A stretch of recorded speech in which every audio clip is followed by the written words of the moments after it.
नमस्कार दोस्तों, आज हम एक चिंताजनक ट्रेंड के बारे में बात करेंगे। फॉरेन इन्वेस्टर्स का इंडियन मार्केट से पैसा निकालना। कैपिटल का यह बाहर जाना इंडिया के इकोनॉमिक अट्रैक्शन पर सवाल उठाता है। ऐसा क्यों हो रहा है? यह पैसा कहां जा रहा है? जवाब आपको हैरान कर सकते हैं। आइए जानते हैं। यह इंडियन इकोनॉमी के लिए एक चिंता का विषय है। क्या यह एक छोटी मंदी है या बड़ी समस्याओं का संकेत? हमें इस ट्रेंड के पीछे के कारणों को समझने की जरूरत है। इंडियन स्टॉक मार्केट, जो कभी ग्लोबल इन्वेस्टर्स का चहेता था, अब मुश्किलों का सामना कर रहा है। तेज महंगाई, सरकार की नीतियां और ग्लोबल अनिश्चितता ने इस गिरावट में योगदान दिया है। इन्वेस्टर्स अपने पैसों के लिए ज्यादा स्टेबल और प्रॉफिटेबल रास्ते खोज रहे हैं।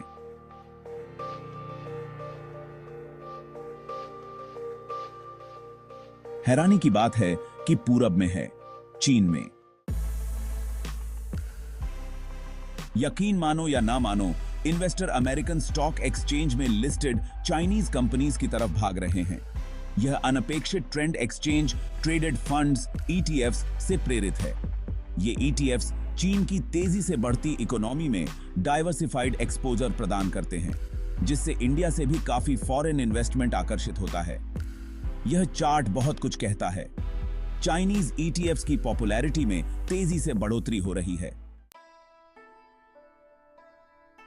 चीन इन्वेस्टर का विश्वास वापस पाने की जरूरत को समझते हुए अपनी नीतियों में महत्वपूर्ण बदलाव किए हैं। उनका फोकस अब एक ज्यादा स्टेबल और प्रेडिक्टेबल मार्केट एनवायरनमेंट बनाने पर है। राष्ट्रपति शी जिनपिंग ने सतत और हाई क्वालिटी ग्रोथ की जरूरत पर जोर दिया है। बातचीत में आया यह बदलाव इन्वेस्टर्स को पसंद आया है। वे इसे इस बात के संकेत के रूप में देखते हैं कि चीन उनकी चिंताओं को दूर करने के लिए गंभीर है। एक महत्वपूर्ण नीतिगत बदलाव किसी भी कीमत पर तेजी से विकास पर जोर देने से हटना है। चीन सरकार अब मात्रा से ज्यादा गुणवत्ता को प्राथमिकता दे रही है, सतत विकास और नवाचार पर ध्यान केंद्रित कर रही है। इसे अंतरराष्ट्रीय निवेश समुदाय ने अच्छी तरह से स्वीकार किया है।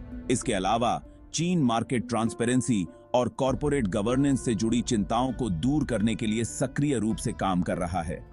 ये प्रयास हालांकि धीमे हैं, एक ज्यादा इन्वेस्टर फ्रेंडली माहौल बनाने की प्रतिबद्धता का संकेत दे रहे हैं।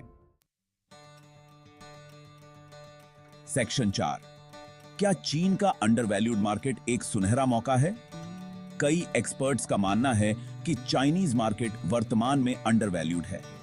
यह उन इन्वेस्टर्स के लिए एक अनोखा मौका है जो कम कीमत पर हाई ग्रोथ पोटेंशियल की तलाश में हैं। क्या यह इंडिया से आने वाले निवेश सहित विदेशी पूंजी के प्रवाह के पीछे का कारण हो सकता है? यह ग्राफ चाइनीज और इंडियन कंपनियों के बीच वैल्यूएशन गैप को स्पष्ट रूप से दर्शाता है। यह असमानता चाइनीज कंपनियों को उन निवेशकों के लिए आकर्षक बनाती है जो वैल्यू बाय की तलाश में हैं। यह अनुमानित अंडरवैल्यूएशन चीन के हाल ही के नीतिगत बदलावों के साथ एक अनुकूल निवेश माहौल तैयार करता है।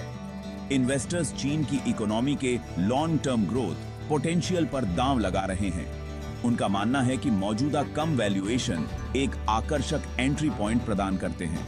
हालांकि किसी भी मार्केट में निवेश करने के साथ जोखिम होता है। इस बैंडवैगन पर सवार होने से पहले इन जोखिमों को समझना महत्वपूर्ण है। आइए इसका और विश्लेषण करें। सेक्शन 5, चीन में निवेश एक तुलनात्मक विश्लेषण।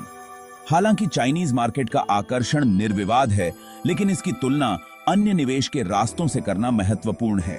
चीन में निवेश करना इंडिया या यूएस में निवेश करने की तुलना में कैसा है? जैसा कि टेबल हाईलाइट करता है, प्रत्येक मार्केट के अपने फायदे और नुकसान होते हैं। चीन हाई ग्रोथ पोटेंशियल प्रदान करता है, लेकिन इसके साथ रेगुलेटरी अनिश्चितताएं भी हैं। इंडिया एक स्टेबल लोकतंत्र प्रदान करता है, लेकिन नौकरशाही जैसी चुनौतियों का सामना करता है। यूएस एक मैच्योर मार्केट है, लेकिन ग्रोथ की संभावनाएं कम हैं। कोई भी निवेश निर्णय लेने से पहले पूरी तरह से रिसर्च करना और अपनी जोखिम क्षमता का आकलन करना जरूरी है। डाइवर्सिफिकेशन हमेशा की तरह महत्वपूर्ण है। अब जो लोग चाइनीज मार्केट को एक्सप्लोर करने में रुचि रखते हैं, आइए कुछ व्यावहारिक चरणों पर चर्चा करते हैं।